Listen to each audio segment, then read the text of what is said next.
వంగదేశం బెంగాల్, బంగదేశం రవీంద్రనాథ్ ఠాగూర్, రబీంద్రనాథ్ ఠాగూర్. వాబా వభయోరభేద, వకారం బకారం రెండింటికి మైత్రి ఉన్నది. నిర్వాణానంటే నిర్బాణాట అర్థం చెబుతున్నాడు. నిర్వాణ వైరాగ్య కా క్యా రూప్ హై అంటే వాణ నాం దేహాదికో కా హై, దేహానికి బాణమని పేరట. ఎవరు చెప్పారు ఇది? ప్రశ్నోపనిషత్తు చెప్పింది. ఎంత దూరం పోయిందో ఆయన ఆలోచన చూసుకో. ఏ తద్బాణమవష్టభ్యా, ఇదిగో ఈ బాణాన్ని పట్టుకొనున్నదెవరో తెలుసా? కన్ను కాదు, ముక్కు కాదు, చెవి కాదు, ప్రాణం పట్టుకొన్నది బాణాన్ని. బాణం అంటే శరీరం. ఈ శరీరాన్ని పట్టుకొని కూర్చున్నది నేను.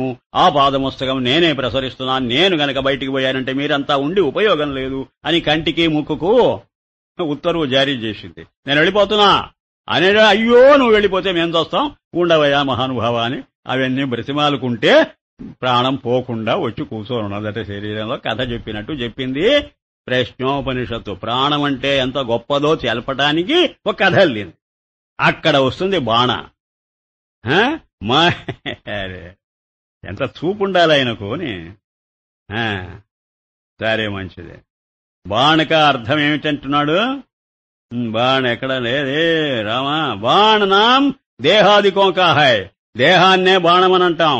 మాయి దేహ మనాదికి ఏ సంఘాత్ నహి, కింటూ మై చైతన్య ఇన్ దేహ మనాదికి సంఘాత్ కా సాక్షి హూ. ఇస్ సమ్యక్ నిశ్చయ కా నాం నిర్బాణ్ వైరాగ్య హై. నిర్బాణ్ బాణం లేకుండా ఉండడం, అదేట నిర్వాణం. బౌద్ధుల నిర్వాణం, హిందువుల నిర్వాణం, భగవద్గీతలో చెప్పిన బ్రహ్మ నిర్వాణం. ఆ నిర్వాణం అనే మాటకు అర్థం విరిచి విరిచి చెబుతున్నాడు చూసుకోండి. బాణం మీద దృష్టి లేకపోవడమే నిర్బాణం, నిర్బాణమే నిర్వాణం. వభయోరభేద, వాకు బాకు తేడా లేదు. అంటే దేహాభిమానం వదులుకోవడమే వైరాగ్యం, అదే సన్యాసం, అదే నిర్వాణం. ఇస్ సమ్యక్ నిశ్చయ కా నాम निर्वाण. मैंने कहा हे ब्रह्मा, जो पूर्व तुमने भजन का रूप कहा था कि आप सहित सर्व गोविंद है, सोई है भजन करता हूँ. అయా మీరు చెప్పినట్టే నేను భజన చేస్తున్నానండి. జబ్ సర్వ గోవింద హై తబ్ తూ కౌన్ హై, అంతా గోవిందుడైతే నువ్వెవడురా అని అడిగాడట. మైనే కహా జబ్ సర్వ గోవింద హై తో మై భీ గోవింద్ హూ, నేను కూడా గోవిందుండే. ఆ మాటను బాగుంటుంది. ఆ గోవిందుడు ఎలాంటి వాడురా? గోవిందు స్వయం ప్రకాశ రూప హై. ఆహా, అయితే కరెక్ట్ గానే అర్థం చేసుకున్నారు. బ్రహ్మానే కహా జబ్ తూ నహీ తో భజన్ సే క్యా ప్రయోజన్ రఖతా హై. అసలు నీవే లేనప్పుడు భజన ఎవరిని చేస్తావురా? ఎవరిని గురించి చేస్తున్నావురా? భజన చేసేవాడు కర్త కదా, నువ్వు లేకపోతే కర్త లేడు కదా. కర్త లేకపోతే భజనం అనే క్రియకు అర్థమేమున్నదిరా? మైనే కహా ఆప్కో జాంతా నహీ తున్కర్ కహతా హూ. నేనెవడో తెలియదు అని ఎవరో చేస్తుంటే విని ఇలా చెయ్యమని చెబితే జీవ హూ, నేను జీవుణ్ణి. బ్రహ్మానే కహా జబ్ ఆప్కో నహీ జాంతా తో జీవ ఈశ్వర్ కైసే తాపా. నిన్ను నీవే గుర్తించకపోతే నేను జీవుణ్ణని ఎలా అన్నావు? నువ్వు జీవుడు అయితే ఈశ్వరుడు కూడా ఉన్నాడని ఎలా ఆలోచించావు? ఇదంతా ఏమిటి గొడవ? ఇస్తే ఏ జాతా జానా జాతా హైకి జీవ ఈశ్వర్ కో తుజ చైతన్యనే సిద్ధ కియా హై. కనుక నువ్వు అర్థం చేసుకో, నీ చైతన్యమే ఇన్ని పనులు చేస్తున్నది. నీకు గుర్తు రాకుండా చేస్తున్నది అదే, నీకు గుర్తు చేసేది అదే, నిన్ను జీవుడని చెబుతున్నది అదే. నీవు జీవుడు అయితే అక్కడెక్కడో ఈశ్వరుడు ఉన్నాడని చెబుతున్నా. ఆ మాటలు వినకురా. నీవు ఎవరో వాడు అయిపోరా. అసలు నేనుగానే ఉండడం మంచిదిరా. ఆ నాదిని కలుపుకొని మాట్లాడతావేమిటి మాటిమాటికి?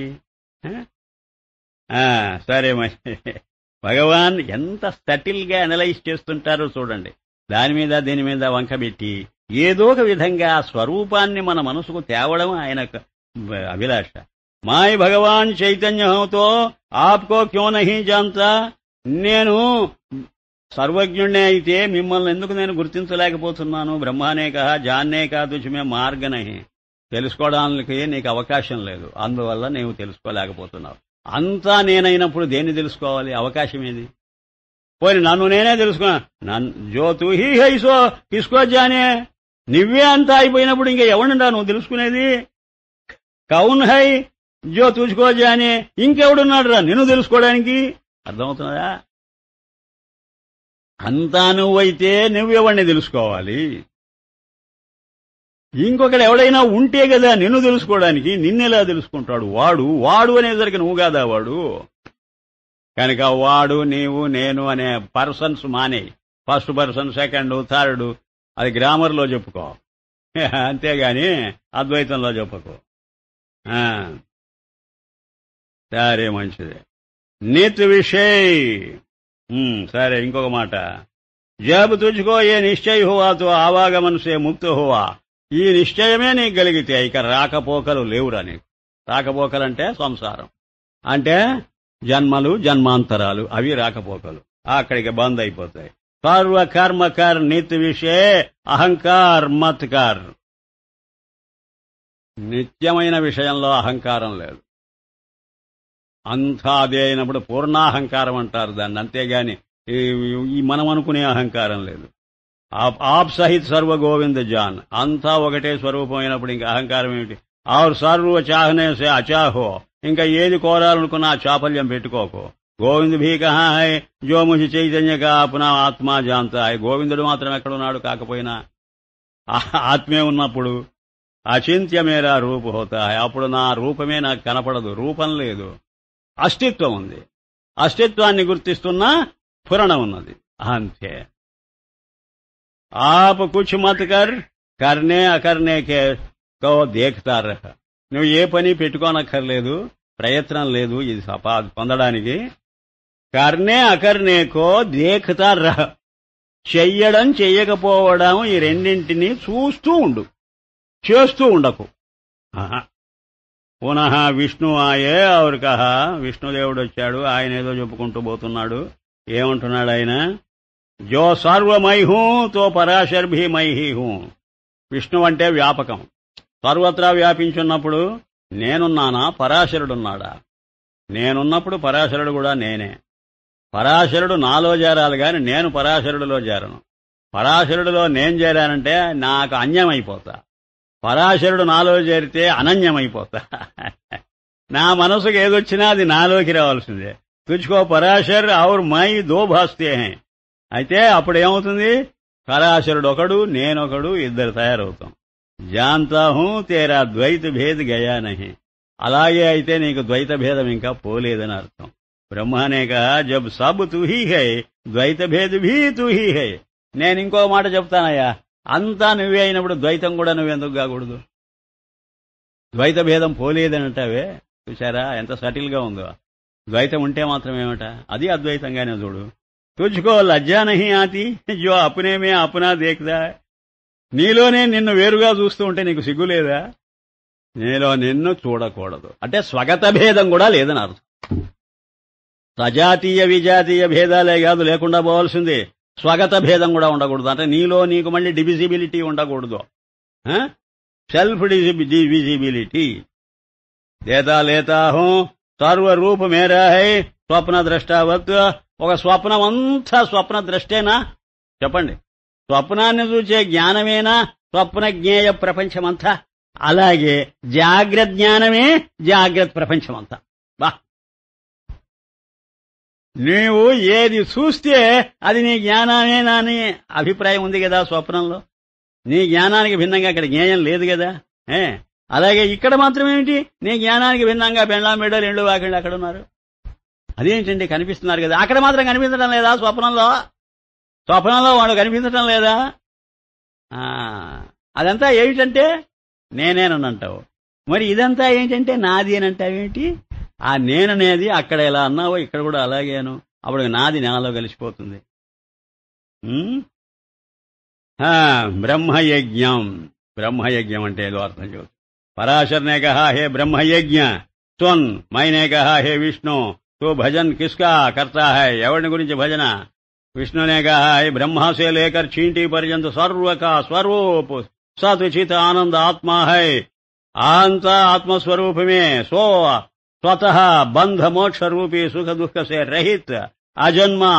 జన్మే లేదు దానికి. వ్యాపక్ అద్వితీయమై హూ ఏ దృఢ నిశ్చయ హీ భజన్ కర్నా హై. అబ్బా, భజనం అంటే అసలైంది ఆ అర్థం ఇదట. ఒక దృఢమైన నిశ్చయం ఏర్పడాలి, స్ట్రాంగ్ కన్విక్షన్. ఏమిటి? అద్వితీయమై హూ, నాకు భిన్నంగా ఏం లేదు, ఉన్నదంతా నేనే అనే భావమే భజన్. భజన్ అంటే అసలు భక్తి. భజన్ అంటే పట్టుకోవడం అని అర్థం. ఆ నిశ్చయాన్ని గట్టిగా పట్టు కూర్చోటమే అది అసలైన భజనం. మనం బాహ్యంగా ప్రదర్శించేదంతా కాదండి. ఇదంతా కూడా ఆ పని చెయ్యలేక చేతగాక చేసే ఏడుపిదంతా. స్వతసిద్ధ నిత్య सर्व को प्राप्त है भजन करने सेवा कोई और ప్రవృత్తి నివృత్తి करने से प्राप्त नहीं होता.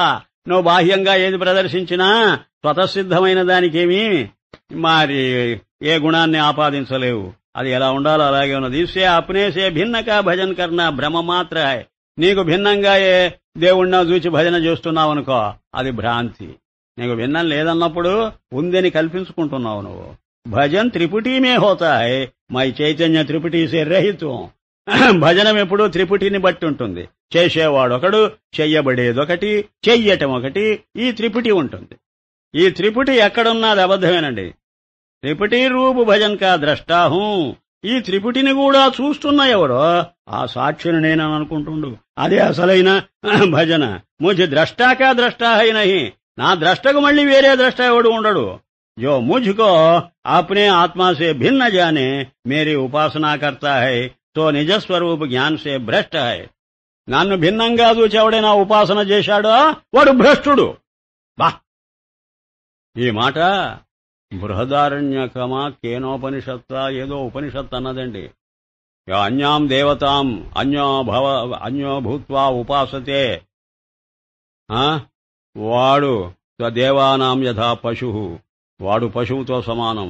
బ్రహ్మమును తనకు భిన్నంగా చూస్తున్నాడు, పనికిరానివాడు అని ఉపనిషత్తు చెప్పిన మాట. భిన్న జానే వాడు భిన్నంగా ఎవడో ఉన్నాడని తెలిసి మేరీ ఉపాసనాకర్తా హై ఉపాసన చేస్తున్నాడో సో నిజస్వరూప జ్ఞాన సే భ్రష్ట హై. తన స్వరూప జ్ఞానంలోంచి భ్రష్టుడైపోయాడు, జారిపడ్డాడు. భ్రష్ట అంటే జారిపడడం అని. తన స్వరూపానికి దూరమైపోతున్నాడు వాడు. ఎంచేతనంటే క్యోంకి ఉపాసనా కర్నే వాలే కా మై ఆత్మా హూ. ఆ ఉపాసన చేసేవాడి స్వరూపము నేనే. నన్ను వేరుగా చూస్తాడేమిటి వాడు? తన స్వరూపాన్ని తాను వేరుగా చూసి ఎవడైనా భజన చేస్తాడా? పునః శివాయే ఔర్ కహా. శివ మహాదేవుడు వచ్చాట. బ్రహ్మ విష్ణు పరాశరాది హై హే నహి. ఇక్కడ ఎవరున్నారా? బ్రహ్మ, విష్ణువా, పరాశరుడా వీళ్ళెవరు లేరు అన్నాడట శివుడు. నహి హై మై చైతన్య అద్వితీయ శివ హూ. నేనే ఉన్నది, అది శివస్వరూపం, ఇదంతా శవం. విష్ణునే కహా జో సర్వ శివ హై తో విష్ణు భీ శివ హై. ఏమయ్యా శివ, ఏంటి నన్ను మర్చిపోయావు నువ్వు? నాకు ఫ్రెండ్ అయ్యి ఉండి ఏంటి శివకేశవ అభేదం చెబుతున్నారు. అద్భుతంగా ఉంటుంది. నువ్వు అంతా శివుడైతే విష్ణువేమైపోవాలయ్యా అని అడిగాడట. విష్ణు భీ శివ, విష్ణువు కూడా శివుడే కదటయ్యా అప్పటికి. శివనే కహా విష్ణు విశ్వకోకైతే హై. విష్ణు అనే మాటకు అర్థం విశ్వం. విశ్వం విష్ణుర్వషట్కార. మేరే విషయ విశ్వ కహా హై మై నిర్మల్ హూ. నా విషయంలో విశ్వమే లేదు కదయ్యా, ఇహ విష్ణువు ఎక్కడుంటాడు? నేను నిర్మల స్వరూపుణ్ణి. విష్ణునే కహా విశ్వకో జో అప్నా స్వరూప జానే వహీ శివ హై.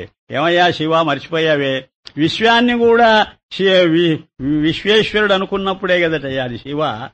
విశ్వాన్ని దూరం చేసుకుని నేను శివుణ్ణి అంటే అవేమిటయ్యా అంటే విష్ణువును దూరం చేసుకుని శివుడు లేడని. శివనే కహా ఐసీ విచార రూపీ నిర్మల్ విష్ ఖాయి హై कि तुझ विष्णु रूप विश्व को विचार रूप विश्व के साथ मिलाकर निगल गया हूं. ఆ విశ్వం అనేది విషం, ఆ విషాన్ని మింగాను నేను. మింగేసిన తర్వాతనే నేను నిర్మలుణ్ణైపోయా. అంటే విష్ణువును మింగాడు శివుడు.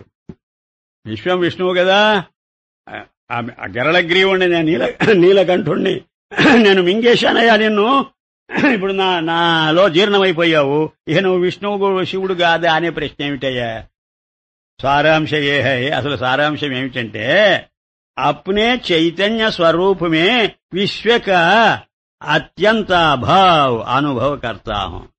నా చైతన్య స్వరూపం ఎంతగా విస్తరించినదంటే విష్ణువును కూడా కబళించి పారేసే అంతగా విస్తరించింది. విష్ణు అంటే విశ్వం అని నువ్వే చెప్పావుగా, విశ్వం నాకు కనపడటం లేదు అంటే నాకు వేరుగా విష్ణువు కనపడటం లేదు.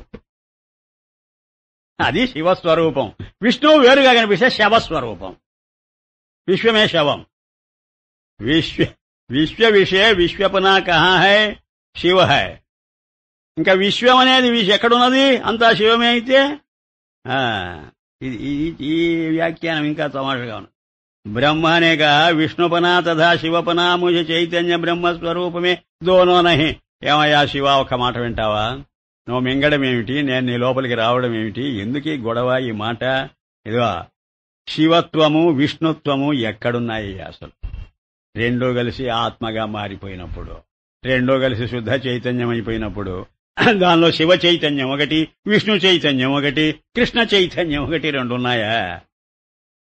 ప్రగట్ హై కి సారే మంచిది.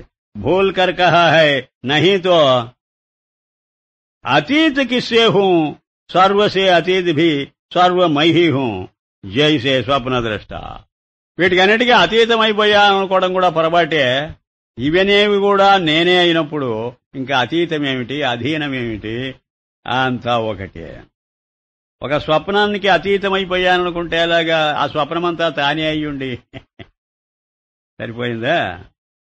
వస్తుగా అనేసి కోయి నహి, ఎవరు కోయి నహి, ముझ చైతన్య సే భిన్న సర్వ దృశ్య జాత్ జడ హై శ్రోతా కోయి నహి పర్ కహతా హూ జో ఏ దృశ్యమాన్ హై సర్వమై హూ. ఇక్కడ బయట పెట్టాడండి విషయం. దృశ్యం వేరు ద్రష్ట వేరు అని మనకు ఒక భ్రాంతి కల్పించాడు కమ్లీవాలా చాలా రోజుల నుంచి. అక్కడక్కడ కొంత సూచన చేశాడు గాని స్పష్టంగా చెప్పలే. ఇక్కడికి వచ్చి ఏమంటున్నాడో తెలుసా? శివ విష్ణువులకు అభేదం చెబుతూ విశ్వము విశ్వేశ్వరుడు రెండూ ఒకటే. ఆ రెండూ ఒకటే అన్నప్పుడు ఆయనకి ఇప్పుడు బాగా గుర్తొచ్చి ఏమంటున్నాడంటే, ముझ చైతన్య సే భిన్న సర్వ దృశ్య జాత్ జడ హై అని అనుకుంటున్నాం మనం. ఇదంతా జడ పదార్థం, నేనే చైతన్యం అని. శ్రోతా కోయి నహి పర్ కహతా హూ జో ఏ దృశ్యమాన్ హై సర్వమై హూ. ఏ దృశ్యంగా కనపడుతున్నది ఏదైతే చెబుతున్నావో అది అంతా నేనే. నేను ద్రష్టను దృశ్యాన్ని కూడా. I'm both the seer and the seen, knower and the known. తేడా లేదు. ఆ విష్ణు సహస్రనామంలో ఏమనుంది? అన్నం అన్నాదయేవచ. అన్నము నేనే, అన్నాదుణ్ణి నేనే, తినేవాణ్ణి నేనే, తినబడేటువంటి పదార్థం నేనే అన్న అనగలవా నువ్వు? మరి తినబడే పదార్థమే మ్యాటర్, తినే పదార్థమే స్పిరిట్, తినబడే పదార్థమే జ్ఞేయం, తినే పదార్థమే జ్ఞానం. జ్ఞానజ్ఞేయాలు రెండు ఏక. ఇది శివకేశవ అభేదమను పౌరాణిక భాషలో లేదా? ఆత్మానాత్మలు రెండు ఏకమను ఆధ్యాత్మిక భాషలో. ఏ భాష అయినా సరే. జో దృశ్య హై సో నాశీ హై. ఏది దృశ్యమని చూస్తున్నావో అది నశిస్తుంది. అస్థిభాతి ప్రియసే భిన్న దృశ్య కహా హై. చూచావా? ఇప్పుడు నశించేది ఏదీ లేదన్నమాట. ఇంతవరకు ఏమని చెప్పాడు? ద్రష్ట నశించడు, దృక్కు నశించదు, దృశ్యం నశిస్తుంది అన్నాడు. ఇప్పుడు ఏమంటున్నాడు చూచారా? నువ్వు దృశ్యంగా చూస్తే మాత్రం తప్పు, అది నశించడం జరుగుతుంది అక్కడ. నీవు నశించకుండా ఉంటావు, నువ్వు కూడా నశిస్తావు. నేను చెప్పాలి ఇప్పుడు, కమ్లీవాలా కాదు, లేకపోతే వివరణ జరగదు, బాగా జరగదు. ఒక్క మాట అండి, ఇది నోట్ చేయమని చెబుదాం అనుకున్నాను, నేనే చెప్తాను. ఒక అఖండమైన పదార్థం ఉందండి, అది నశించదండి. అది రెండు ఖండాలైతే రెండు ఖండాలు నశిస్తాయండి. అదెక్కడ విషయం? ఒక అఖండమైన పదార్థం సముద్రం నశించదండి. అది ఒక తరంగం, ఒక బుద్బుదం, ఒక ఫేనం ఖండఖండం అయిపోయింది, నశిస్తాయండి. ఒక అఖండమైన బంగారం నశించదండి. అదే సొమ్ములైపోయింది అనుకోండి, కరిగిపోతాయండి, నశించిపోతాయండి. ఖండం అవ్వడమే నశించడం అండి. ఖండం అవ్వడం అనగా అన్యం అవ్వడం అండి. తనకు అన్యంగా కనపడడం. అన్యంగా కనపడితేనే దృశ్యం వస్తుందండి.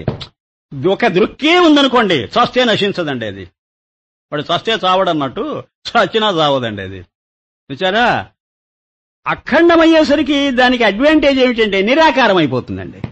ఖండమైతే ఆకారం వస్తుంది, అఖండమైతే నిరాకారం అవుతుంది. ఇన్ని మాటలు మనసుకు వస్తున్నాయి. ఇప్పుడు రండి, ఎప్పుడైతే సత్తు చిత్తు సామాన్య స్వరూపంగా ఉన్నాయో అప్పుడు నశించవు. అవి ఏమయ్యాయనంటే సత్తు చిత్తులు రెండూ కలిపి అఖండంగా ఒకటేనండి, నిరాకారం కదా. అందులో సదంశ ఖండమై ప్రపంచమైందండి. చిదంశ ఖండమై జీవుడయ్యాడండి. అదంటే చావు చంపులు చస్తున్నామండి దీంతో. వీడు జీవుడు, అది జగత్తు. ఎందుకు వచ్చాయండి? ఈ చిదంశ మనస్సు, ప్రాణము, ఈ శరీరం వరకు గడ్డగట్టిపోయిందండి. చిదంశ గడ్డగట్టిందండి. అదండి జీవభావం. సదంశ పూర్తిగా గడ్డగట్టిందండి. అదండి ఏదో హిమాలయాలు, ఏదో పసిఫిక్, ఏదో సూర్య, చంద్ర, గోళాలు, ఈ మ్యాటర్ అంతా గడ్డగట్టినటువంటి సత్తండి. ఈ శరీరంలో ఉన్నటువంటి జీవుడు గడ్డగట్టిన చిత్తండి. ఈ రెండు గడ్డలు తయారయ్యేటప్పటికి ఇవి కరిగిపోతాయండి ఎప్పటికైనా. వాటిపాటికి అవి కరిగితే మృత్యు అండి, మరణం అండి. నీ పాటికి నువ్వు కరగ తీసుకుంటే మోక్షం అండి. చెబుతున్నాను, రాసుకోండి, ఇంకెందుకు కోరిక. అందుకనే ప్రళయం అనే మాటగా కరగటం అని అర్థం అండి. ఆ ప్రళయం 2 విధాలని చెప్పిందండి బృహదారణ్యకోపనిషత్తు. 4 చెప్పిందనుకోండి, అందులో 2 చాలన్నాడండి భగవత్పాదులు. ఏమిటి అవి? ప్రాకృత ప్రళయం, బుద్ధిపూర్వక ఆత్యంతిక ప్రళయం. ప్రాకృత ప్రళయం, ఆత్యంతిక ప్రళయం అంటే ప్రకృతిలోనే కరిగిపోతే అది మరణం. ఆత్యంతిక అంటే ఇక మళ్లీ జన్మ లేకుండా నలగొట్టి పారేసేది. అది జ్ఞానమే చేస్తుంది, ఇంకేది చేయదండి. ఆ జ్ఞానము జ్ఞాని దగ్గర ఉందండి. కనుకనే వాడు జీవించినంత కాలం రిహార్సల్ చేస్తుంటాడు. అది జీవన్ముక్తి. మరణ సమయంలో నాటకమే ఆడుతాడు. అది విదేహముక్తి. భాష అర్థం చేస్తుంటున్నారా? దీని మీద మళ్ళీ ఇది మంచి పాయింట్. ఇది at length we have to discuss. అంతే, ఉంచుకోండి. ఇంకొక పాయింట్ ఉన్నది, అది చెబుతా. చాలా బ్రహ్మాండమైన విషయాలు ఇవి. ఆ ఖండాలను మళ్ళీ అఖండంగా మార్చుకోవటమేనండి సాధన అంతా. ఎవరు మార్చాలండి? ఆ సదంశ మార్చలేదండి, దానికి చేత కాదు. అది అక్కడ చైతన్యం లేదు. డామినెంట్ గా ఉన్నది అక్కడ జడత్వం, కనుక అది మార్చుకోలేదు, చేత కాదు. ఇక్కడ డామినెంట్ గా ఉన్నది చైతన్యం, కనుక దీనికి ఉన్నది బాధ్యత. ఈ పరిమితమైన చైతన్యాన్ని పరిపూర్ణంగా మార్చుకోవాల్సిన బాధ్యత దీనికి ఉన్నది. ఇది మార్చుకొని చూసిందో సత్తు మళ్ళీ ఏమవుతుందో ఆ విశేషాలని సద్రూపంగా మారి వీడి లోపలికి వచ్చేస్తాయి. అప్పుడు ప్రపంచం ఆత్మస్వరూపంగా మారిపోతుంది. ఇది 5 నిమిషాల్లో చెప్పే విషయం కాదు. ఇది 1 గంట మాట్లాడు. గంట ఏమిటి, 2 గంటలు మాట్లాడు. అది అలా ఉంచుకోండి. అది ఊరిక నోట్ చేసి పెట్టండి, మళ్ళీ నేను మర్చిపోతా. విష్ణునే కహ అస్థి భాతి ప్రియసే భిన్న దృశ్య కహా హై. ఎక్కడుందా కాకపోయినా దృశ్యం అని చూసారా? ఆ ఖండాలను అఖండం చేసి మాట్లాడుతున్నాడు ఆయన. ఎక్కడైనా దృశ్యం, దృక్కే ఉన్నది అంటే దృశ్యం దృక్కులో లయమైపోయింది. జో నాశీ హోవే, నశిస్తుందని చెబుతావేంటి? చూసారా? దృశ్యం నశిస్తుందన్నావు, వెనక్కు తీసుకో మాట. దృశ్యం దృక్కే అయినప్పుడు నశించేదేమిటి? ఇంకా మైహి సర్వతో అతీత హూ, నేనే ఉన్నానప్పుడు. और सर्वरूप भी मैं ही हूं. చూచారా? నేనే అతీతంగా ఉన్నా, ఈ రూపములు కూడా నావే. ఇప్పుడు గుణాతీతుణ్ణి నేనే, గుణాలు నేనే. I'm both transcendental and immanent. అది కూడా తప్పే నన్ను అడిగితే. సర్వరూప్ भी मैं हूं. ఇప్పుడు ఒక బంగారం డిక్లేర్ చేసిందనుకోండి, ఈ షోకేసులో ఎవరున్నారని అడుగు, వీణను వాళ్ళని అడక్కో, బంగారాన్ని అడుగో, నేనే ఉన్నానంటుంది. ఈ కంటెలు కాసు అదే, అవేం లేవు. పచ్చగా మెరుస్తున్న పదార్థము నేనే. ఫలానా విధంగా మెరుస్తూ ఉన్న పదార్థము నేనే.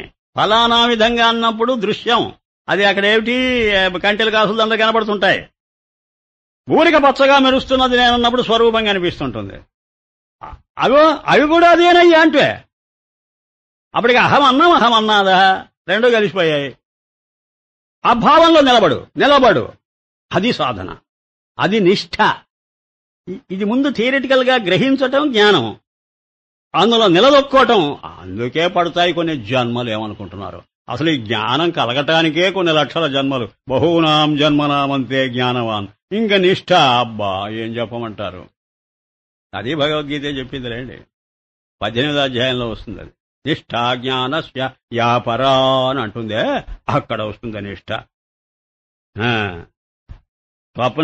కాబట్టి నా స్వరూపము నేనే, నేను ఇన్ని రూపాలుగా భాషిస్తున్నానంటున్నానే, ఆ విభూతి నేనే.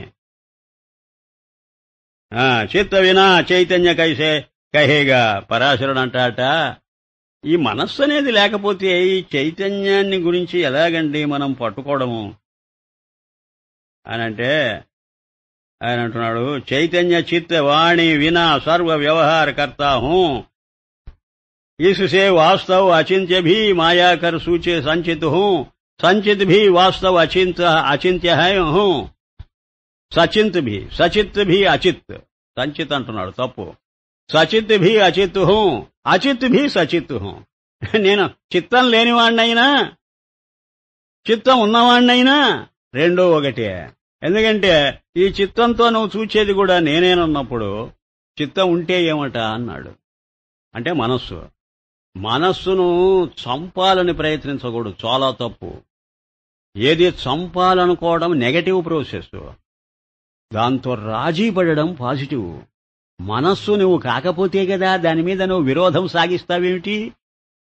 మనసు కూడా నీ స్వరూపమేనని గుర్తించు. शिव ने कहा माया रूप विश्व से रहित तुम्हारे स्वरूप का स्वरूप क्या है? నీ స్వరూపానికి స్వరూపం ఏమిటో చెప్పు అంటే విష్ణు చూపు హోయే మాట్లాడకుండా కూర్చున్నాడా. మాయాసే రహిత వాంగ్ మనసు గోచర పదమే వచన్ కా అవసరం నహీ హై. నేను అనుభవిస్తున్నప్పుడు మాటకు అర్థం లేదు అన్నాట విష్ణువు. నేను అనుభవంలోనే కూర్చోన్నప్పుడు అది ఎలా ఉంటుంది ఇలా ఉంటుందని నువ్వు ప్రశ్నిస్తావు. ప్రశ్న వేయకు దయ ఉంచి. శివనే కహా హే విశ్వరూప్ బోల్నా నబోల్నా నిజ స్వరూపమే తుల్య హై. నువ్వు మౌనంగా కూర్చుంటానంటావేమట ఆ విష్ణు? ఒక మాట మాట్లాడితే ఏమట? ఇప్పుడు చూశారా అద్వైతం అంటే ఏమిటో ఇప్పుడు అర్థమవుతున్నది. మౌనంగా కూర్చుంటే అద్వైతమని, మాట్లాడితే ద్వైతమని ఆ అపోహ పోగొడుతున్నాడు. కర్మణ్యకర్మయ పశ్యేత్ అకర్మణి చ కర్మయ భగవద్గీత ఎప్పుడో చెప్పింది. ఒక పని చేస్తున్నా చెయ్యలేదని, చెయ్యకున్నా చేస్తున్నానని, ఈ రెండింటినీ ఏది సమన్వయం చేసుకుంటుందో అదే అద్వైత జ్ఞానం. పరంతు వచన్సే సంశయ నాశ అవుతాయి. పైగా మాట్లాడినప్పుడు సందేహాలు తొలగిపోతాయ్యా. మాట్లాడకుండా కూర్చుంటే లోపలన్నీ సందేహాలు పెట్టుకుని కూర్చొని ఉంటావయ్యా నువ్వు. అవుతాయి జో సంశయ సే छूट है वही మౌని है. సందేహం లేనివాడేనయ్యా మౌని. సందేహాలు పెట్టుకుని లోపల కూర్చొని ఉంటే వాడు మౌని కాదు, వాడు మాట్లాడుతున్నాడు. ఏమిటి లోపల సందేహాలు మాట్లాడుతున్నాయి.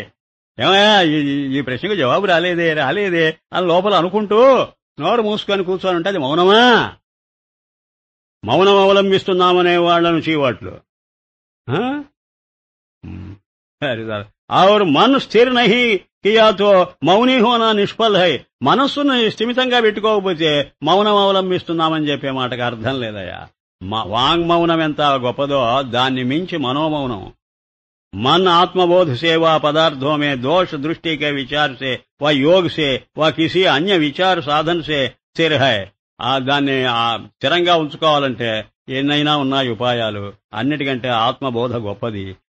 ఆత్మస్వరూపం తెలిసిన వాడికి మౌనం సహజంగానే వస్తుంది. వీటి వల్ల వచ్చేది అసహజం. అర్థాత్ సంఘాత్ విషయ అహం నహీ కర్తా और शरीर वाणी से लौकिक शास्त्रीय व्यवहार करता है. ఏంటి తీసుకో భీ మౌన్ హోనా నిష్ఫల్ హై. మనసులోనేమో ఉంచుకొని బాహ్యంగా అన్ని పనులు నెత్తిన పెట్టుకొని మరి శాస్త్రీయ వ్యవహారాలు కూడా నేను చేయకపోతే అలాగా అని అనుకుంటూ ఆగ్రహంతో ఉంటావో అది మౌనం కాదు, నిష్ఫలం అది. క్యోంకి ఇస్ విజ్ఞాని కే వచన్ సే అనేక జీవ కళ్యాణ్ కో పాతే హై. కాబట్టి వాడు మాట్లాడితేనే మంచిది. మాట్లాడితే వాడేగాక 10 మందిని తరింపజేయగలడు. ఏం మాట్లాడకుండా ఊరిక ముద్దపణాచారి మందర కూర్చుంటే అందువల్ల మోక్షం వస్తుందనుకోవడం కూడా పొరపాటే. మాట్లాడినా కాదు మాట్లాడకపోయినా కాదు నిరంతరము ఇదంతా నా స్వరూపమేననేటువంటి భావాన్ని గట్టిగా పట్టుకోనుండడం ముఖ్యం. గాని నువ్వు పని చేస్తే అది పోతుంది, పని చేయకుంటేనే నిలుస్తుంది అనుకోవడం ఎంత పొరపాటు. ఉపదేశ వినా కళ్యాణ సమ్యక్ హోతా నహి. ఉపదేశించాలి 10 మందికి, అప్పుడే నీవు మర్చిపోవు, ఇతరులకు కూడా సత్సంగం వల్ల ప్రయోజనం ఉంటుంది. ఇసే విద్వానుకో మౌన అమౌన తుల్యహాయ్. కనుక జ్ఞానికి మౌనము అమౌనము రెండూ సమానమే. మాట్లాడినా ఒకటే, మాట్లాడకపోయినా ఒకటే. ఇది అద్వైత అనుభవం అండి. యోగులు ఒప్పుకోరు. యోగులు ఒక చోట కూర్చొని మాట్లాడకుండా మనసులో ఉండే వృత్తులన్నింటినీ త్రోసిపారేసి నిర్మలంగా ఉంచుకోవాలని చెబుతారు. దానివల్ల ఏంటంటే ప్రాబ్లం ఎప్పుడు ప్రాబ్లంగానే ఉంటుంది. నువ్వు మళ్ళీ కళ్ళు తెరిస్తే ప్రాబ్లం కనపడుతుంది. నీవు ప్రాబ్లమ్ను సొల్యూషన్గా చేసుకోగలిగినప్పుడే కళ్ళు తెరిచినా కళ్ళు మూసుకున్నా ఒకటే. సొల్యూషన్ ఆఫర్ చేయకుండా కేవలం ప్రాబ్లం అలాగే ఉంచుకొని నువ్వు ఎస్కేప్ అవుతున్నావు. యోగులందరూ ఎస్కేపిస్ట్, ఒక్కటే మాట. యోగులందరూ ఎస్కేపిస్టా. లేకపోతే ఎందుకయ్యా నువ్వు హిమాలయాలకు వెళ్ళిపోవడం ఎందుకయ్యా? చెప్పవయ్యా నాకు. అసలు ఎందుకు ఏకాంత ప్రదేశంలో ఎందుకు కూర్చుంటావయ్యా? 10 మందిలో కూర్చుంటే డిస్టర్బెన్సా నీకు? అసలు అద్వైత విషయం ఏమిటంటే, వాడు అష్టావక్ర సంహితలో చెప్పినట్టు 10 మందిలో ఉన్నా నేను ఒక్కడినేనని ఎవడనుకుంటాడో, ఒక్కడిగా ఒంటరిగా ఉన్నా 10 మంది నా చుట్టూ ఉన్నట్టుగా ఎవడు ఫీల్ అవుతాడో వాడు గొప్ప జ్ఞాని అన్నారే అష్టావక్రుడు. అది అసలు రహస్యం. 10 మందిలో ఉన్నా ఒక్కడు అనుకోవడం ఏమిటంటే, ఈ 10 నా ఆత్మస్వరూపంగా కనబడుతుంటే 10 మందిలో ఒకడిని అనుకోవడం. ఒంటరిగా ఉన్న 10 మంది ఏమిటంటే నేనే ఉన్నాను, ఇదంతా నా విభూతి అనుకోవడం 10 మందితో ఉండడం. ఆ 10 మందేమో విభూతి, ఆ ఒంటరిగా ఉండడమేమో స్వరూపం. అప్పటికి స్వరూపంగా విభూతిగా 2 విధాలుగా నన్ను పట్టుకోవడమే అసలైన అద్వైతం. అదేదో ఉంటే నాకు డిస్టర్బెన్స్ అనుకోవడం పొరపాటు. విద్వానో సంగ్ మిల్కర్ ఆత్మవిచార్ కరే. కనుక అందరినీ ద్వేషించకో, అందరినీ కలుపుకో. సంగ్ మిలాకర్, అందరినీ కలుపుకొని. ఏమిటి చాలా గొప్ప మాట అండి, మనందరికీ చెబుతున్న మాట. విద్వానో సంగ్ మిల్కర్, అందరితో కలిసి ఆత్మవిచార్ కరే. ఇప్పుడు మనం చేస్తున్నది అదే, ఆత్మవిచారం చేయడం నేర్చుకోండి. జబ్ స్వరూప్ జానేగా తబ్ మన్ స్థిర్ హోగా. నీ స్వరూపం ఎప్పుడైతే నీవు బాగా గుర్తిస్తావో అప్పుడు మనసు దాని పాటికి అదే స్థిమితంగా ఉంటుంది. స్వరూపాన్ని గుర్తించకుండా నువ్వు స్థిమితంగా ఉండంటే చాస్తే ఉండదు. ఒకదాన్ని మించి ఇంకో దాని మీదకి పరిగెత్తిపోతుంటుంది. వినా విచారే స్వరూప్ ప్రకాశ్ నహీ హోతా. నువ్వు విచారణ చేయకపోతే స్వరూపం నీకు సాక్షాత్కరించదు. నేను దానికి మాత్రం ఒప్పుకోను. నువ్వు విచారణ చేయాలి. విచారణ అంటే ఏమిటని ఎన్ని సందేహాలు వస్తుంటే వాటిని తీర్చుకోవడానికి చేసే ప్రయత్నం. 10 మంది కలిసి మాట్లాడుకోవాలండి ఎప్పుడూను. లేకపోతే జుడ్డు పట్టిపోతాం, మనం తుప్పు పట్టిపోతాం ఇనుములాగా. ఇనుము అట్లాగే పడేసే తుప్పు పట్టిపోతుంది. అలాగే మన మనస్సులు ఇనుము తుప్పు పడతాయి ఒక్కటిగా ఉంటే. నువ్వు 10 మందితో కలిసి బాగా దాన్ని రాపాడుతుండాలి. ఎప్పుడు దానికి వినియోగం ఉండాలంటారు. యుటిలిటీ నహీ హోతా. విచారణ లేకపోతే నీకు స్వరూప సాక్షాత్కారం ఎలా అవుతుంది? ఈసుసే ముముక్షుకో తూష్ణీం హోకర్ ప్రథం విచార్ కర్నా భలా హై. అస్సలు మొట్టమొదటి విచారణ చెయ్యడమే నీ కర్తవ్యం. ముముక్షువైన వాడికి కర్తవ్యం అదే. ఆప్ చైతన్య స్వరూప్ హై. సరేనా? चित्त सुख नित्य आत्मा के दर्शन वास्ते सम्यक आत्मदर्शी पुरुषों के आगे ప్రశ్న వాస్తే ప్రకట్ హుయి హై. ఆత్మదర్శనం చేస్తున్న మహానుభావుల దగ్గర కూర్చొని ప్రశ్నలు వేస్తూ ఉండండి. క్వశ్చన్ అవర్ అది కూడా చెబుతున్నాడు. ప్రశ్న వాస్తే ప్రకట్ హుయి హై. ఆ ప్రశ్న వేస్తూ ఉన్నప్పుడే ప్రకటమవుతూ ఉంటుందట. ఆ జ్ఞానం ఎంత ఉన్నదో అడిగేవాడికి ఇది తెలిసిపోతుంది. చెప్పేవాడు దాన్ని ఎంతగా అర్థం చేసుకోగలిగాడో వాడికి అనుభవానికి వస్తుంది. भजन से अंतःकरण की शुद्धि होती है. अंतःकरण भी की शुद्धि बिना ज्ञान नहीं होता. అసలు నీ మనసుకు శుద్ధి లేకపోతే జ్ఞాన బీజాలు అంకురించవు బాబు. అసలు ముందు మనస్సును శుద్ధంగా పెట్టుకో. ఊరిక 96 అంటే ఎక్కడ శుద్ధి అంటే 96 ఆలోచనలు, ఊరిక టెన్షన్స్, వర్రీసు ఇవన్నీ దగ్గర పెట్టుకుని సత్సంగంలో కూర్చున్న ప్రయోజనం లేదా అంటున్నాడు ఆయన. అవన్నీ పక్కన మారి ముందు అసలు 96 డ్యూటీస్ పెట్టుకుని ఏం మంచి గాని చెడ్డ గాని ఏదైనా సరేనండి, నాకు అనుష్ఠానం ఉందండి నేను రాలేకపోతున్నాను క్లాస్కి అనేవాళ్ళని ఏమని చెప్పాలండి? ఇది అనుష్ఠానం కదా? ఇది అన్నిటికంటే గొప్ప అనుష్ఠానం. మరి యూ సాక్రిఫైస్ దట్ అనుష్ఠాన ఫర్ దిస్ సేక్.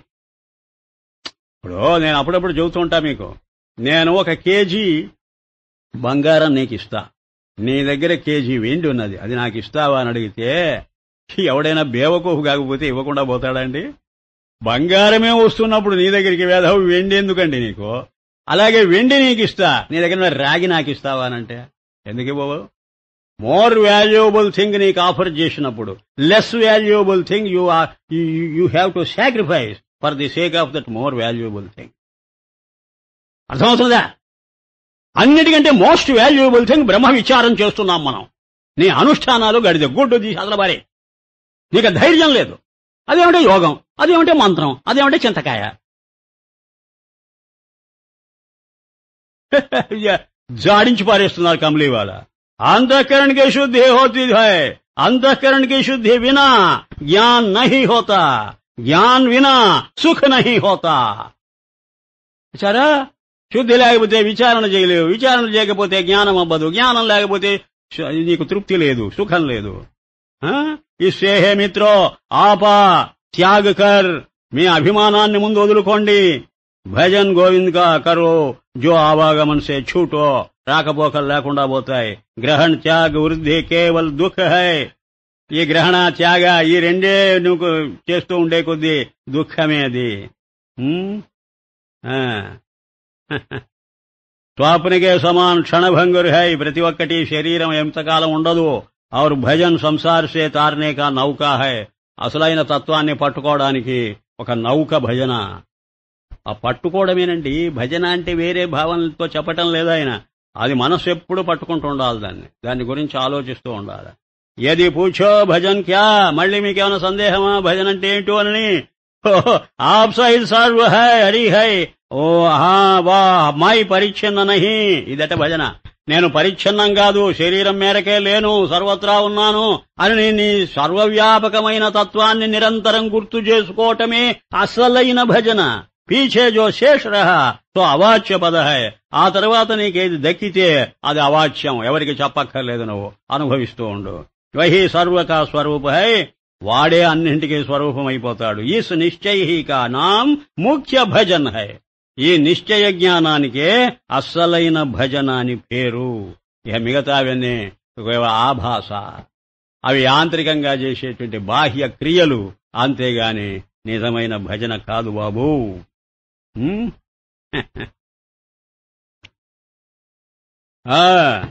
శివ నే కహా హే విష్ణు క్షేత్ర కౌన్ హై. విష్ణు, నువ్వు నాకు ఫ్రెండ్వే, ఏదో మాట్లాడుకున్నాం అదే ఇది. అసలు క్షేత్రం అంటే ఏమిటయ్యా?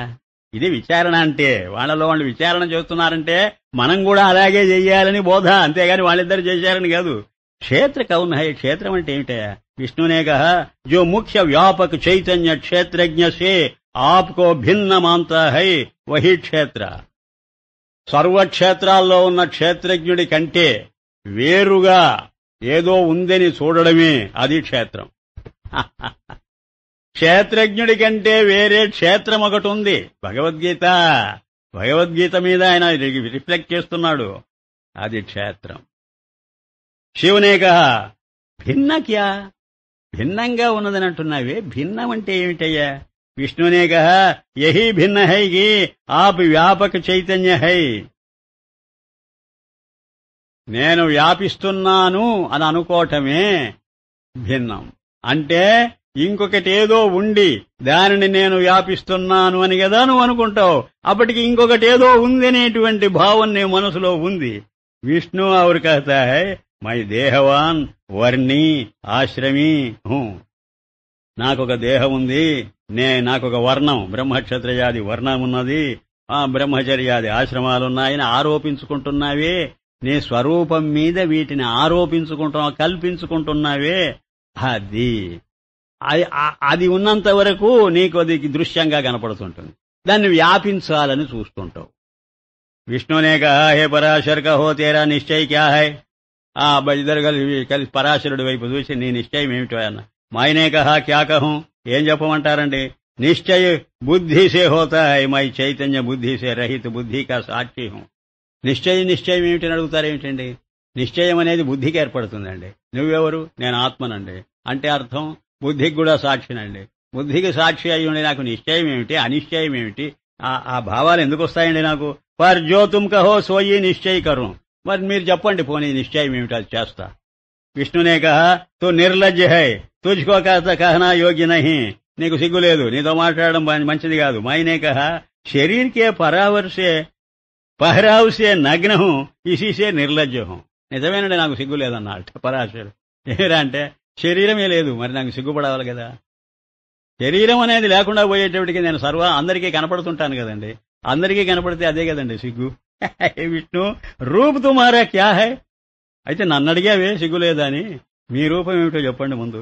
విష్ణునే కహా శివ్ మైనే కహా హే శివ్ మైనే కహా. నేను చెప్పాను కదా నా రూపం ఏదో. హే శివ్ రూప్ తుమారా క్యా హై, నీ రూపం ఏమిటో చెప్పు శివ. శివునే కహా విష్ణు, నీ రూపం ఏమిటంటే శివ అన్నాడు. వీడి రూపం ఏమిటంటే విష్ణు అన్నాడు.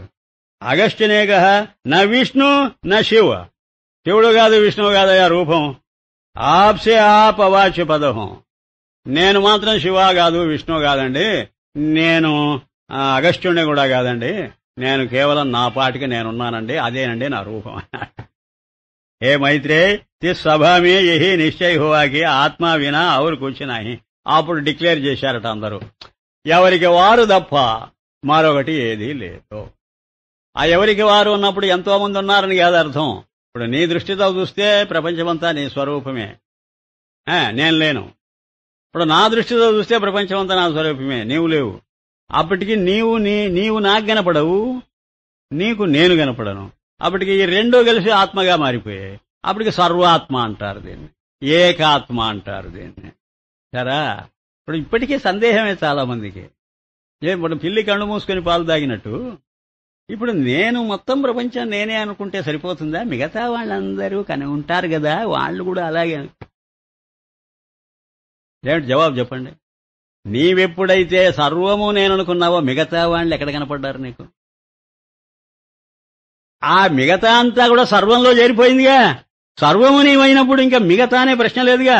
ఒకవేళ కనపడ్డారనుకో నీకు ఆభాస కాదే, నీకది విభూతి కదా.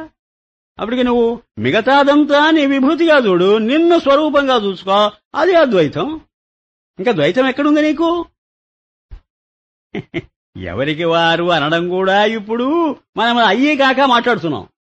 నువ్వు అయ్యావనుకో ఇక మాట లేదు. నువ్వు మాట్లాడినా కూడా అది స్వరూపమే, మాట స్వరూపమే.